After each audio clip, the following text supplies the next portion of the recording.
sanctuary to live this morning.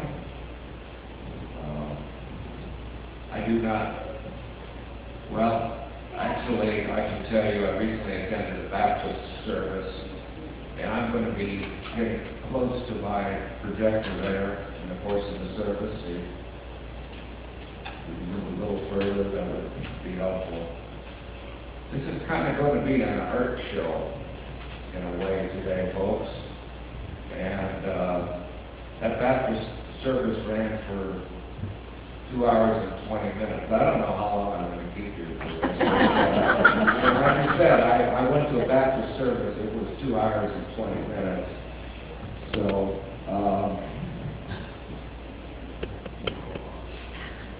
I'm doing some reading and some study.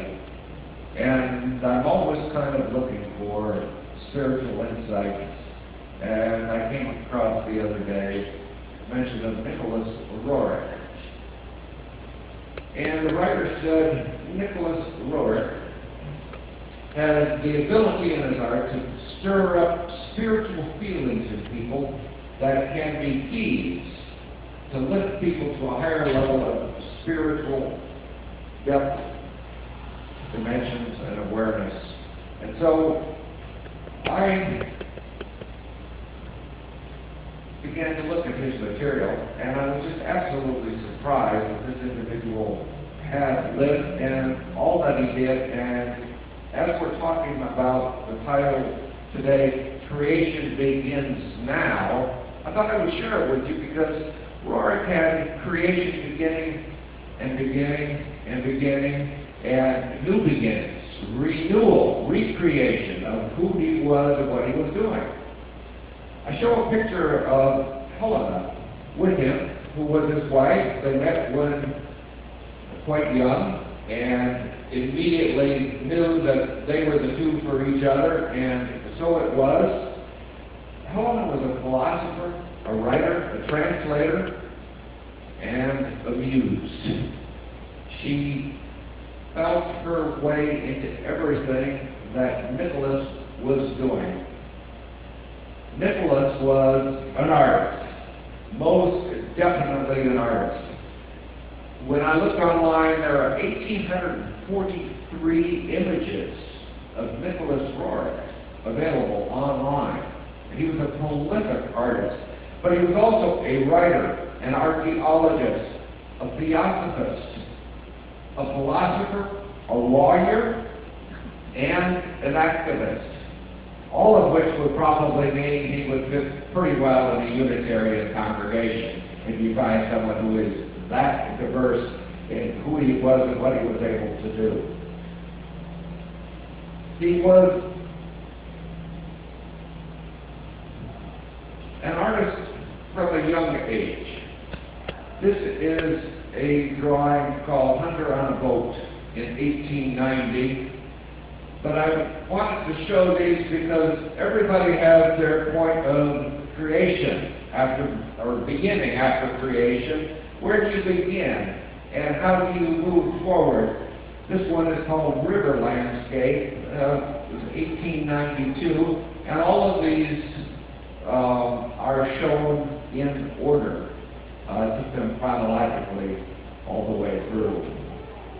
But he and Nicholas and Helena had two children. George Roerich was born in 1902 and Svetoslav Roerich in 1904. So those two children were raised and participated in the entire journey because Helena had a real ability to help her children.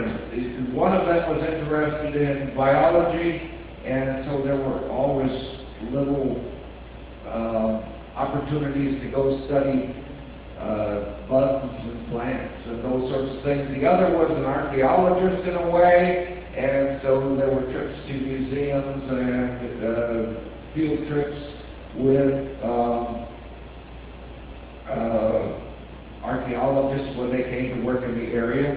But what happened was Roerich's interest from a very early life. This is called The Treasure of Angels. It was from 1905, and many of his works at this time focused on boats, or focused on messengers, and the word treasure appears quite a bit. At this time, you notice angels in the title here, both treasure and angels. And the interesting thing that Roerich was starting to do was to meld together myth and religion in the artworks that he was doing. The next one I show is called The Last. Oh, I missed this one. This is the Treasure of Angels. I missed a couple of them in there, okay? And here you see all of these angels, and the interesting point with this one, I'm sorry, I missed a couple of the boats. This is a meteorite. And this was a puzzling thing at the time. Nobody knew what this was, Treasure of Angels, but here's a meteorite in it. And a few years later, for some reason, Roerich had a propensity of prediction. There was a bit of a prophet in him. And it later turned out that a meteorite landed, and there were studies on it, and they found all of these chemicals in it. Roerich was sometimes thought of as a mystic, but really he thought of himself as a scientist who was exploring new things. He was interested in developing consciousness and felt that humanity, as we developed our consciousness, would be able to move forward, and felt that this was a big emphasis that we all needed to keep in mind. Now, this is called The Last Angel, and this came from 1912. This was right before World War I. And the interesting thing about this is the war has not yet started. But there's all of this fire, there is all of this rising of tempest out of the cities in the background. And so it was predictive, in a way, of what was going to be happening. This is a piece called Ambassador from 1914. Notice again a boat. There is the boat going someplace where the wall is so steep it appears impossible to penetrate and get up that wall. There are also some figures in the clouds. He liked to dance into the clouds and make the clouds illustrate things. This is called Human Deeds. There are 9 people, again from 1914, 9 people up there, and the Human Deeds are kind of a city that's falling apart, looking like it's been ravaged by warfare. All of this time, he was still living in Russia. This was another mystifying picture that people could not understand at that time. It was available and shown in the museums in Moscow. But this is called the crowns. And the clouds up here show 3 crowns at the top. And several years later, the Habsburgs, the Hohenzollerns, and one other group of Romanovs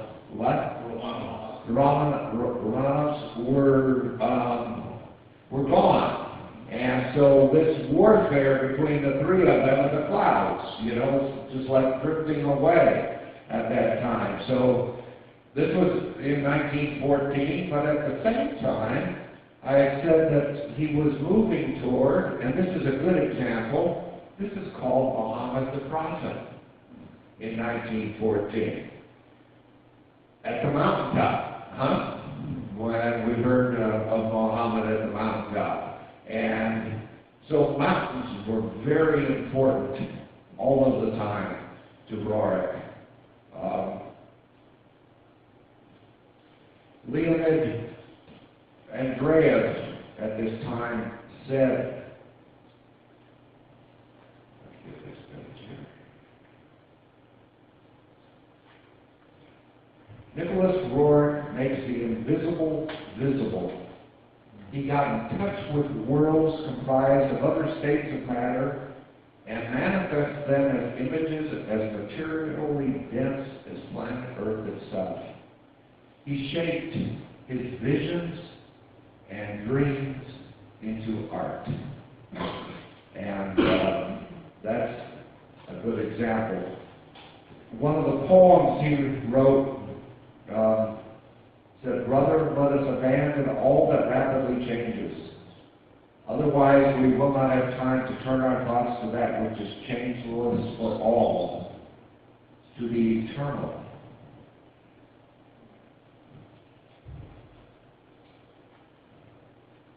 This piece is called Hidden Treasure. This was done in 1917. Now, this was before as Helena and Nicholas were pulling together their vision of what the world could be. And again, treasure is in here. I share this text from Rorik. This could be my text in some ways. We go to search for sacred signs. We go carefully and in silence. People pass by, they laugh. They summon us to follow. Others hurry on in discontent. Others threaten us. They want to seize what we possess. The passers-by do not know that we have gone to search for sacred signs. But the threatening ones shall pass. They have so much to do. But we shall search for sacred signs. Nobody knows where the host has left his signs. Very likely they are on the milestones beside the river, or in the flowers, or in the waves of the river. We think that one can quest for them in the cloudy vaults, by the light of the sun, by the light of the moon, by the light of resin and bonfire. Shall we search for sacred signs?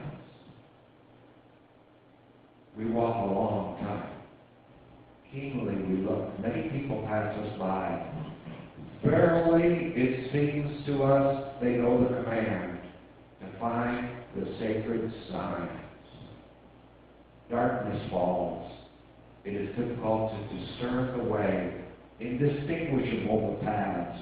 Where can they be, the sacred signs? Today, they may be, we shall not find them. But tomorrow will be light. I know we shall see them then.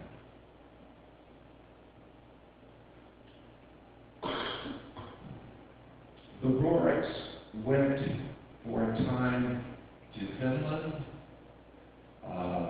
Nicholas had pneumonia. His doctor said go to Finland, and they found a home in which to live in Finland, which meant that they were not in Russia when World War I began. And so they had the idea that they were going to go to India. For many years they had the idea of traveling to India. And so they set off for Finland and went first to London. And while in London they met, as they were walking down the street, this is a little further ahead. This is Blue Temples. This was when they came to the United States. This was in the Grand Canyon. But when they were in London, they saw some Indian people walking by. And the tallest one kind of looked at him. And they noticed that look in the eye, and it turned out that this one was a teacher, and they had been reading this teacher's words, And a couple of days later, this teacher came over to their house, and they had a long conversation, and out of that conversation was created the idea that yes, they would go to India, and that it would be possible for them to go to India. And a few days after that, it just so happened that they had over another group of people, and amongst that group was Rabindranath Tagore.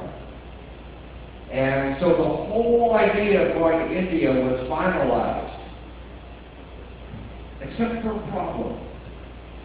What Roerich was doing at that time was stage management, and he was doing costumes and for productions in London, and the firm folded, and so he had to get out of all the debt at 20 cents on the dollar, which he did, but they had no money to go to India. So they were offered an opportunity to go to New York by someone who was also a guest in their home, and to set up a show in Chicago, and to do a traveling art show in the United States. And so that's what he decided to do. And so Rabindranath Tagore wrote to Roerich in 1920, "Your pictures profoundly moved me. They made me realize one thing which is obvious and yet one needs to discover for oneself over and over again. It is that truth is infinite. When I tried to find words to describe to myself what were the ideas which the pictures suggested, I failed. It was because the language of words can only express a particular aspect of truth. And the language of pictures finds its domain in truth where words have no access. Each art achieves its perfection when it opens for our minds a special gate whose key is in its exclusive possession. When a picture is great, we should not be able to say what it is, and yet we should see it and know. It is the same with music. Your pictures are distinct and yet are not definable by words. Your art is jealous of its independence because it is great." So in the United States, this was Blue Temples in 1921. We are opening the gates, again, a messenger type of thing, moving forward. In 1922, Book of the Doves. In 1922, a more Muslim, no, Christian background, I guess, Christian with crosses there. Crosses all over the place, as I see it. Pardon me? This one changes the genre. This is And We Labor from 1922. Roerich was a synthesizer. He liked to pull different pieces together, and this is what he saw when he studied ancient religions. He found all of these pieces being significant components and part of what he referred to at this time as creative evolution. Creative evolution is a really interesting concept because it comes to the whole thing in this process of being able to see a literary epic, a literal epic that guides all of humanity and has guided it through the creative evolution of insight and wisdom in various places all around this entire planet. And We Labor, 1922. Bridge of Glory, 1923. I'm thinking he was in Maine for a while. Perhaps he saw some northern lights in Maine when he came up with this one. I'm not certain. They raised enough money through the sale of art and through his time in the United States. All of these dates on all of these paintings are the dates that they were finished. And here we see that they get to India, and that's the entire Roerich family on top of the elephant there. Here is Nicholas Roerich with his eyes on the mountains, just sitting on the hillside and watching the mountains and the clouds, which are so prominent in so many of his paintings. And this one is Blessed Soul, done in 1924, and one that's probably as mystic as any, Buddha the Conqueror, done in 1925. Now at this time, these paintings were done after they arrived in India. Roerich, about this time, wrote, "Each person interprets this coming radiant age in his own way. In one thing they are all alike, precisely that they interpret it with the language of the heart."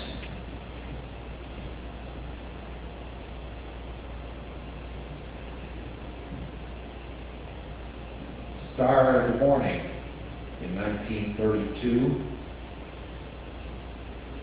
Blessed Soul and Buddha the Conqueror and many other paintings were done on their Asian trip. They did from 25 to 28. So many of the works after that time. This is Shiku's Zong from 1933. And this one is Vanishing Ice, also from 1933. Magical in there's Helena on a horse. Part of what they did, this is called Magical, and the Christ.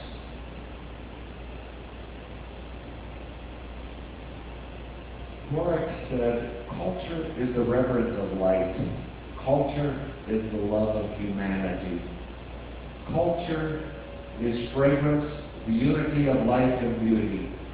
Culture is the synthesis of uplifting and sensitive attainments. Culture is the armor of light. Culture is salvation. Culture is the moving force. Culture is the heart."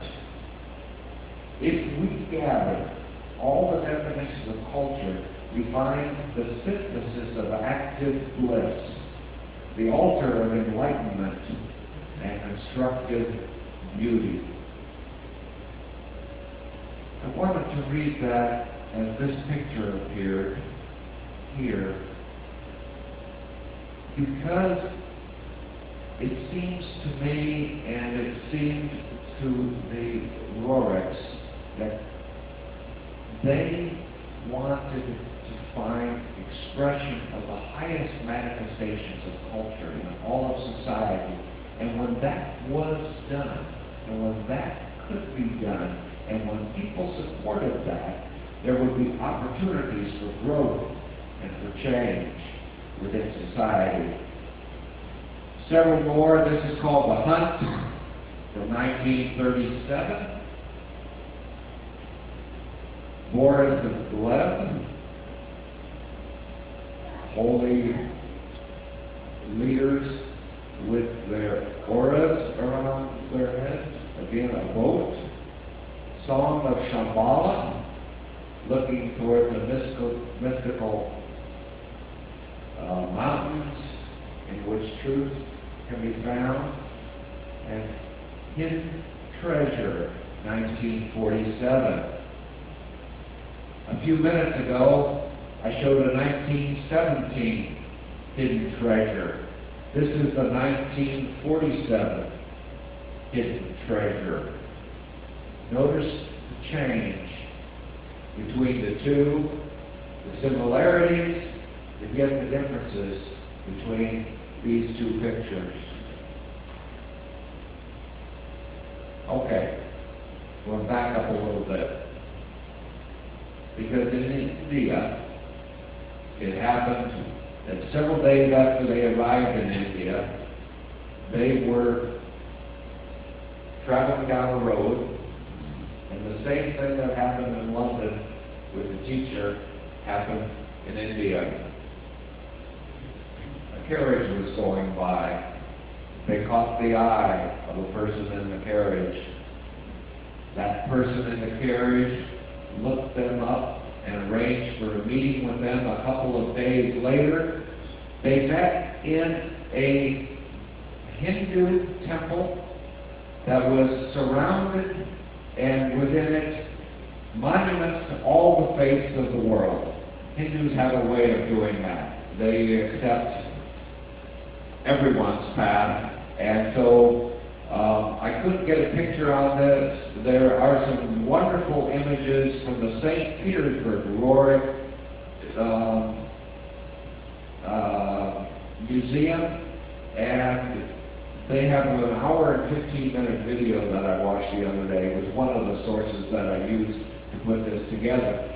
But as I was looking at that, I thought how interesting that in that little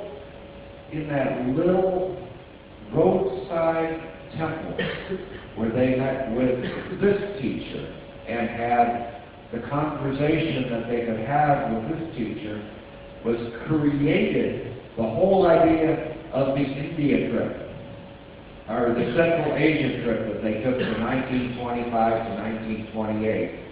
And they went up from India. Do I have a map? I don't think I have the map. No. They went up, I'll just use this here, from India all the way around the southern Tibet to Moscow, back from Moscow, and around the other side of Tibet, looking at sacred spaces in India and what they could learn, the artifacts they could pick up, the insights of the people that they met. All of these things became very important because there were books being written. There were many people interested in what they were doing. The entire Indian trip and the Chinese expedition were funded by, in part, Henry Wallace, who was the Vice President of the United States at that time. So there were connections made between these people on what was important. And there was all of this mystery of what was going on in Central Asia. And the Roriks went out, mother, father, two sons, on this trip, along with a whole cast of other people, chased by the British Secret Service. Russia was also concerned about what they were doing. Everybody was concerned because here were these mystics, archaeologists, scientists, artists on the road looking at places where few people from Russia or from the West had been for a very long time.